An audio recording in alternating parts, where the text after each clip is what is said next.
सारे तीर्थ बार बार गंगा सागर एक बार ऐसा क्यों कहा गया है, जाने क्यों। गंगा सागर भारत के तीर्थों में एक महातीर्थ है। गंगा जी इसी स्थान पर आकर सागर में मिलती है। इसी स्थान पर राजा सगर के 6000 पुत्रों को मोक्ष प्राप्त हुआ था। यहाँ मकर संक्रांति पर बहुत बड़ा मेला लगता है, जहाँ लाखों श्रद्धालु गंगा स्नान के लिए आते हैं। कहते हैं यहाँ संक्रांति पर स्नान करने पर 100 अश्वमेध यज्ञ और 1000 गौ दान करने का फल मिलता है। गंगा सागर को तीर्थों का पिता कहा जाता है। कहने का तात्पर्य है कि गंगा सागर का अन्य तीर्थों की अपेक्षा अत्यधिक महत्व है। शायद यही कारण है कि जन साधारण में यह कहावत बहुत प्रचलित है कि सब तीर्थ बार बार गंगा सागर एक बार। गंगा जिस स्थान पर समुद्र में मिलती है उसे गंगा सागर कहा गया। गंगा सागर एक बहुत सुंदर वन द्वीप समूह है जो बंगाल की दक्षिण सीमा में बंगाल की खाड़ी पर स्थित है। प्राचीन समय में इसे पाताल लोक के नाम से भी जाना जाता था। कलकत्ते से यात्री प्रायः जहाज में गंगा सागर जाते हैं। यहाँ मेले के दिनों में काफी भीड़ भाड़ व रौनक रहती है, लेकिन बाकी दिनों में शांति छाया रहता है। तीर्थ स्थान सागर द्वीप में केवल कम मात्रा में साधु ही निवास करते हैं। यह अब वन से ढका और प्राय जनहीन है। इस सागर द्वीप में जहाँ गंगा सागर मेला होता है, वहां से 1 मील उत्तर में वामन खल स्थान पर एक प्राचीन मंदिर है।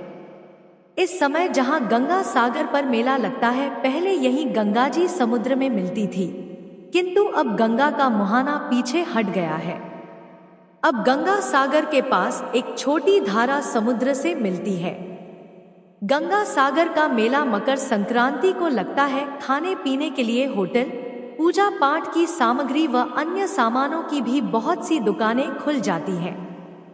सारे तीर्थों का फल अकेले गंगा सागर में मिल जाता है। मकर संक्रांति के दिन गंगा सागर में स्नान का महात्म्य सबसे बड़ा माना गया है।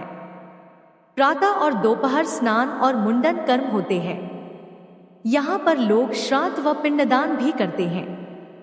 कपिल मुनि के मंदिर में जाकर दर्शन करते हैं। इसके बाद लोग लौटते हैं और 5वें दिन मेला समाप्त हो जाता है। गंगा सागर से कुछ दूरी पर कपिल ऋषि का सन 1973 में बनाया गया नया मंदिर है, जिसमें बीच में कपिल ऋषि की मूर्ति है। उस मूर्ति के एक तरफ राजा भगीरथ को गोद में लिए हुए गंगा जी की मूर्ति है तथा दूसरी तरफ राजा सगर तथा हनुमान जी की मूर्ति है। इसके अलावा यहाँ सांख्य योग के आचार्य कपिलान जी का आश्रम, महादेव मंदिर, योगेंद्र मठ, शिव शक्ति महानिर्वाण आश्रम और भारत सेवाश्रम संघ का विशाल मंदिर भी है। रामायण में एक कथा मिलती है जिसके अनुसार कपिल मुनि किसी अन्य स्थान पर तपस्या कर रहे थे। ऐसे ही समय में अयोध्या के सूर्यवंशी राजा सगर एक अश्वमेध यज्ञ का अनुष्ठान करने लगे।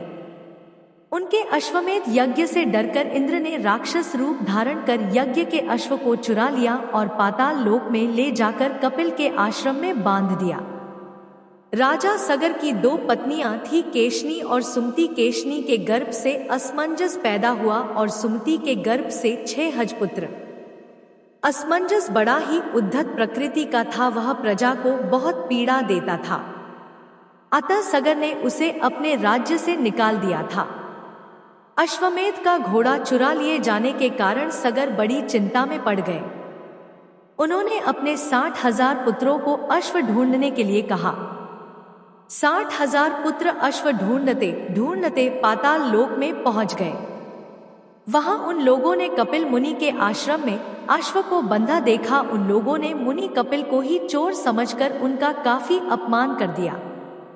अपमानित होकर ऋषि कपिल ने सभी को शाप दिया, तुम लोग भस्म हो जाओ। शाप मिलते ही सभी भस्म हो गए। पुत्रों के आने में विलंब देखकर राजा सगर ने अपने पौत्र अंशुमान, जो असमंजस का पुत्र था, पता लगाने के लिए भेजा। अंशुमान खोजते खोजते पाताल लोक पहुंचा। वहां अपने सभी चाचाओं को भस्म रूप में परिणत देखा तो सारी स्थिति समझ गया। उन्होंने कपिल मुनि की स्तुति कर प्रसन्न किया। कपिल मुनि ने उसे घोड़ा ले जाने की अनुमति दे दी और यह भी कहा कि यदि राजा सगर का कोई वंशज गंगा को वहां तक ले आए तो सभी का उद्धार हो जाएगा। अंशुमान घोड़ा लेकर अयोध्या लौट आया। यज्ञ समाप्त करने के बाद राजा सगर ने 30,000 वर्षों तक राज्य किया और अंत में अंशुमान को राजगद्दी देकर स्वर्ग सिधार गए। अंशुमान ने गंगा को पृथ्वी पर लाने का काफी प्रयत्न किया लेकिन सफल नहीं हो पाया। अंशुमान के पुत्र दिलीप ने दीर्घकाल तक तपस्या की लेकिन वह भी सफल नहीं हो पाया। दिलीप के पुत्र भगीरथ ने घोर तपस्या की। गंगा ने आश्वासन दिया कि मैं जरूर पृथ्वी पर आऊंगी, लेकिन जिस समय मैं स्वर्गलोक से पृथ्वी पर आऊंगी उस समय मेरे प्रवाह को रोकने के लिए कोई उपस्थित होना चाहिए। भगीरथ ने इसके लिए भगवान शिव को प्रसन्न किया। भगवान शिव ने गंगा को अपनी जटा में धारण कर लिया। भगीरथ ने उन्हें पुनः प्रसन्न किया तो शिवजी ने गंगा को छोड़ दिया। गंगा शिवजी के मस्तक से 7 स्रोतों में भूमि पर उतरी। हानिदी, पावनी और नलिन नामक 3 प्रवाह पूर्व की ओर चल गए। सीता तथा सिंधु नामक 3 प्रवाह पश्चिम की ओर चले गए और अंतिम एक प्रवाह भगीरथ के बताए हुए मार्ग से चलने लगा। भगीरथ पैदल गंगा के साथ नहीं चल सकते थे, अतः उन्हें एक रथ दिया गया। भागीरथ गंगा को लेकर उसी जगह आए जहां उनके प्रपितामह आदि भस्म हुए थे। गंगा सबका उद्धार करती हुई सागर में मिल गई। भगीरथ द्वारा लाए जाने के कारण गंगा का एक नाम भागीरथी भी पड़ा। जहां भगीरथ के पितरों का उद्धार हुआ वही स्थान साद्वीप या गंगा सागर कहलाता है। गंगा साग से कुछ दूरी पर कपिल ऋषि का सन 1973 में बनाया गया नया मंदिर है, जिसमें बीच में कपिल ऋषि की मूर्ति है। उस मूर्ति के एक तरफ राजा भगीरथ को गोद में लिए हुए गंगा जी की मूर्ति है तथा दूसरी तरफ राजा सगर तथा हनुमान जी की मूर्ति है।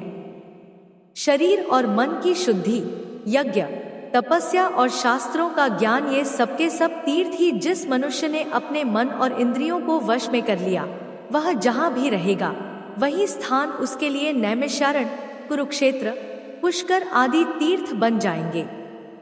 अतः मनुष्य को ज्ञान की गंगा से अपने को पवित्र रखना चाहिए।